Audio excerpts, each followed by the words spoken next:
Sebenarnya sih gue pengen taruh acara Daniel Tetangga Kamu ini di TV malahan, TV nasional. Tapi mungkin dari produser kayak ngerasa nggak rating ah. Ketika gue bener-bener cuman bisa berserah, gue udah pasrah banget, gue udah gak tahu harus gimana.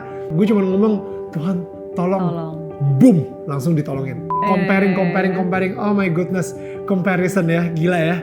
Itu membandingkan diri kita itu benar-benar menghancurkan sukacita kita. Banyak sekali kayak alasan-alasan kenapa gue gak seharusnya memulai YouTube. Gue udah terlalu tua, misalnya seperti itu.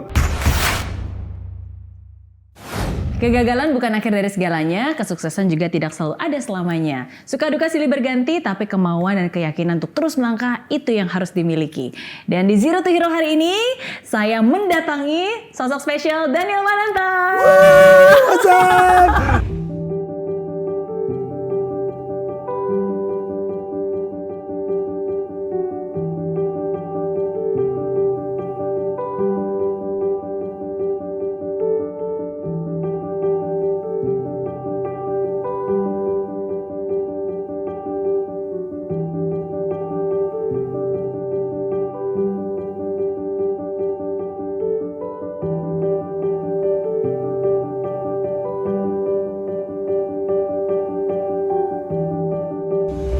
Wow, yes. Hari ini saya berkunjung ya. Iya. Kali ini gue di rumah gue aja, gitu kan? Ya. Mengunjungi tetangga. Makanya lihat dong, Daniel Tetangga Kamu nanti ada interview gue sama Miss Mary juga. Harus kudu mesti subscribe ya. Dan congratulations sudah hit more than 1 million subscriber. Yes, thank God. Setahun lebih kira-kira 12 bulanan lah ya. We got 1 million, tapi it's an achievement karena gue ngerasa wow, siapa? Gue awal-awal mikir siapa yang bakal nontonin tentang spiritual journey orang, mungkin kayak niche banget, segmented banget, tapi ternyata ada 1 juta subscriber yang suka gitu sama pembicaraan tentang spiritual gitu. So, dan terberkati. Yes, amin. Dengan message-nya, termasuk saya salah satunya juga. Oh, thank you. Really, it's really refreshing and sometimes akan berbeda kalau kita mendengarkan dari pengalaman orang lain, and then we can relate with them. Yang kayak wow, dia juga ternyata mengalami hal yang sama gitu kan. Jadi we felt that we are not alone. Jadi tetangga gitu. Jadi exactly. Yeah, for sure. Padahal terakhir kali masih ingat banget waktu itu kita ngobrol di IG Live kan.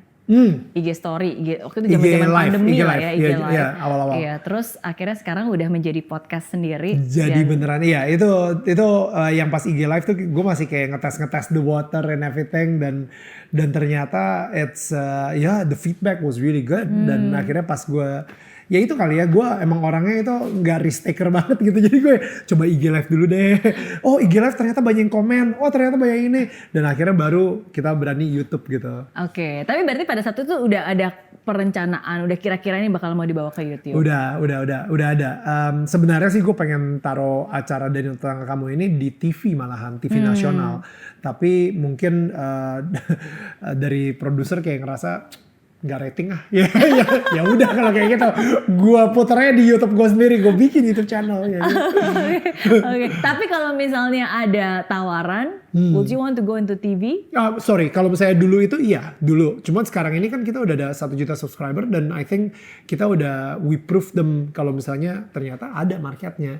Jadi kayak kalau misalnya TV mau minta gue, which is udah terjadi sih, ada 3 TV sekarang yang Daniel boleh nggak jadi host untuk acara terbaru kita. Acaranya seperti apa Mbak? Oh kita bakal ngegali deep tentang kehidupan seseorang, jatuh bangunnya. Ya itu sih yang gue lakuin di YouTube gue. And like 3 TV sekarang dan gue yang ngerasa sorry ya, gue fokus di sini dulu, maybe next time kayak gitu. Oke, so what is so special about Daniel Tetangga Kamu? Oke. Dari sisi mana nih? Banyak banget nih yang spesial nih menurut gue. Tapi kalau yang paling penting adalah kita bisa menemukan cerita-cerita kayak tadi Mary juga sempat bilang bahwa ternyata public figure pun juga mengalami saat-saat sulit gitu kan. Public figure mengalami saat-saat di mana mereka ngerasa ketakutan, ada rasa ketidakpastian. Nah, gue pengen ngobrolin tentang hal tersebut dan mungkin ini bisa ngerelate ke orang yang nonton dan memberikan mereka harapan baru, semangat baru juga. Karena dari semua tetangga yang gue interview ini, mereka memberikan solusinya juga dan solusinya kebanyakan adalah kembali ke Tuhan, gitu. Dan mereka mungkin apa ya? Mungkin nggak harus kayak oke, gue ngelakuin ritual ini, abis itu gue ngelakuin ritual ini, gue ngelakuin ritual, baru Tuhan nyelamatin gue. Kebanyakan nggak terjadi seperti itu. Yang terjadi justru ketika gue benar-benar cuman bisa berserah, gue udah pasrah banget, gue udah gak tahu harus gimana, dan gue cuman bisa ngucapin doa aja gue udah gak kuat gitu. Gue cuman ngomong, Tuhan tolong. Boom, langsung ditolongin. Dan itu kayak apa ya? Itu ada kesamaan tuh di semua tetangga yang gue interview, kesamaannya itu semua. Gak peduli mereka agama apa. Mereka mengalami Tuhan yang maha pengasih, Tuhan yang maha penyayang, yang Tuhan yang benar-benar mencintai mereka apa adanya tanpa ngelihat kayak background mereka seperti apa. Dan ya udah, dan itu sih yang sampai hari ini nih kita masih sangat konsisten banget di Daniel Tetangga Kamu. Karena gitu. You're talking about spirituality ya, bukan religion agama tertentu, tapi the spiritual journey. Betul. Iya. Ini interesting ya, karena in my experience, I don't know about you, tapi biasanya kalau berdasarkan pengalaman ketika kita sedang melakukan hal-hal yang berhubungan dengan hal yang baik, apalagi spiritual these things, itu pasti ada attack-nya.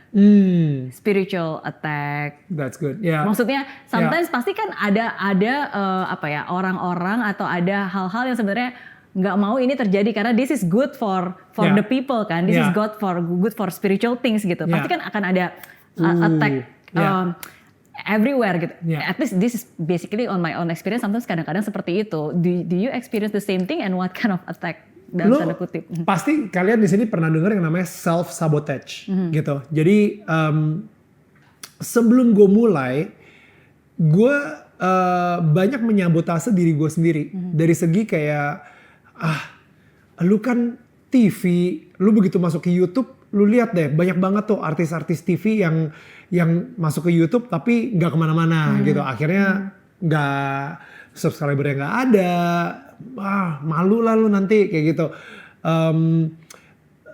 Jadi sebelum gue mulai, gue udah menyingkirkan diri gue sendiri dengan banyak sekali kayak alasan-alasan kenapa gue gak seharusnya memulai YouTube. Gue udah terlalu tua, misalnya seperti itu. YouTube kan milenial, anak-anak muda semua, anak kecil yang nonton. Siapa yang mau nontonin lo? Lo udah terlalu tua untuk YouTube. Siapa juga yang mau nonton acara-acara yang spiritual journey gitu? Kayaknya gak akan ada gitu. Dan banyak banget ya yang di otak gue, di pikiran gue, bahwa membuat gue takut gitu. Tapi ya inilah yang namanya soal iman. Dimana I'm gonna do it afraid. Gue akan ngelakuin walaupun gue takut. Walaupun ketakutan gagal itu ada. Walaupun ketakutan gue tentang gue udah terlalu tua misalnya. Atau gue misalnya subscriber gak ada sama sekali. Orang ngerasa ini apaan sih spiritual journey gak jelas. Udah gak subscribe dan lain-lain. Ketakutan itu ada, but I'm gonna do it anyway. Kayak gitu. Karena apa? Karena gue mempunyai rasa kekhawatiran juga sama teman-teman gue di sekitar gue yang lagi battling mental struggle. Jadi nggak tahu kalau misalnya lu pernah dengar kata-kata ini ya, mungkin yang lagi nonton juga. Perfect love knows no fear, ya kan? Jadi atau there is no fear in love gitu, in perfect love. Artinya adalah ketika kita lagi, ketika misalnya gini deh, gue kasih contoh aja gitu ya. Misalnya gue akan ngasih duit kepada orang yang berani jalan di atas Monas gitu ya. Lagi hujan, lagi badai, dan lu lari keliling Monas 7 kali. Misalnya kayak gitu. I don't know, like tapi itu licin banget. Abis itu ada petir juga, ada geledek juga gitu ya. Gue akan ngasih lu duit, misalnya 1 juta rupiah, mau nggak? Wah, enggak lah, gila. 10 juta, 100 juta. kayaknya enggak deh. Yang kalau misalnya gue harus mati gitu kan, Iya. takut mati segala gitu. Tapi misalnya, kalau misalnya ada saat itu ada penjahat lagi menculik anak-anak lo dan dia naruh anak-anak lo yang lu sayang atau nyokap lo atau siapapun yang lu cintain di atas Monas dan lo harus menyelamatkan mereka. Rasa ketakutan yang tadi itu hilang semua. Betul. Karena apa? Karena lu lebih mementingkan cinta lu terhadap mereka daripada rasa ketakutan untuk melakukannya gitu. So, gue bersyukur banget pada saat pandemi awal pas bulan April itu, rasa cinta gue sama orang-orang yang lagi struggle secara mental itu lebih besar daripada ketakutan akan kegagalan gue. Kayak gitu. Jadi I think ya akhirnya I'm doing it afraid. Dan emang bener tuh pas begitu awal muncul, ya aku cuman segini gitu kan. Mulai tuh comparing. Iya. Gila, ini artis yang lain baru aja mulai ini dia langsung post berapa juta. pertamanya langsung berapa juta. Kok dia bisa langsung dapat 1 juta duluan? Kok dia gini nih langsung tuh comparing. Oh my goodness, comparison ya, gila ya. Itu membandingkan diri kita itu benar-benar menghancurkan sukacita kita gitu. Jadi kayak akhirnya udah nggak apa-apa. You know what? Forget it. Diamin. Kalau misalnya serangan secara spiritual udah pasti kayak ketika gue udah mau ngomongin ini, komentar-komentar dari agama manapun gitu ya, itu yang kayak lu ngapain sih, lu pikir you know, kok siapa lu ngomongin soal Tuhan, ya kan, lu bukan pendeta, lu bukan pembuka agama, lu bukan ini, lu ngapain ngomongin soal Tuhan gitu. Dan habis itu lu yang kayak so suci banget sih, lu lihat aja kalau misalnya nanti bla bla bla, you know, all the ditakut-takutin dan lain-lain gitu. Tapi untungnya gue ya nggak ngebaca semua itu gitu. Tapi kadang-kadang ada yang baca dan masuk ke DM gue, dan habis itu gue menemukan olahraga yang gue suka banget selain lari ternyata. Apa? Olahraga jempol, yaitu ngeblokin orang di Instagram. Oke. Iya, ini jempol gue ada ototnya sekarang. Banyak banget yang gue blok sekarang. So, tapi kamu percaya bahwa ya sometimes orang-orang kayak gini memang layak untuk diblok lah? Iya, karena gue ngecek di Instagramnya mereka dan habis itu followernya 0, postnya 0, dan dia nge-follow banyak orang gitu, jadi it's not real, ya udah gue blok aja. Iya. Tapi it's good that you keep doing the things that you should do yang dilakukan sekarang, karena memang dan maksudnya saya juga senang banget sih saya, jadi aku gue. Iya, lo gue ya terserah banyak gitu, bingung lu. Iya. Nggak, karena again berarti bukan hanya orang-orang tertentu aja yang selalu have that kinds of thoughts, negative thoughts, bahwa waduh ntar gimana kalau mental orang seperti apa, ntar kalau gagal gimana, ntar kalau kayak gini. I think that kind of mechanism memang itu mekanisme yang sengaja ditaruh di otak manusia untuk menggagalkan rencana yang baik yang sebenarnya akan kita lakukan. That's so good. Iya Yes. kan? Yes. Yeah. Pandemi ini hit semua orang tanpa terkecuali.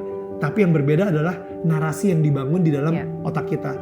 Pandemi ini akan menguatkan kita atau melemahkan kita. Gue nyari cara bagaimana supaya gue nggak fokus akan ketakutan gue tersebut dan shift fokus gue ke yang lain, yang produktif juga gitu. Dan akhirnya gimana caranya?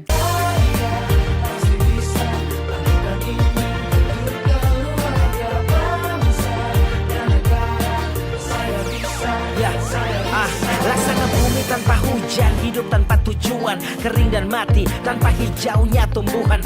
Demikian kalau mimpi tak kunjung terjadi.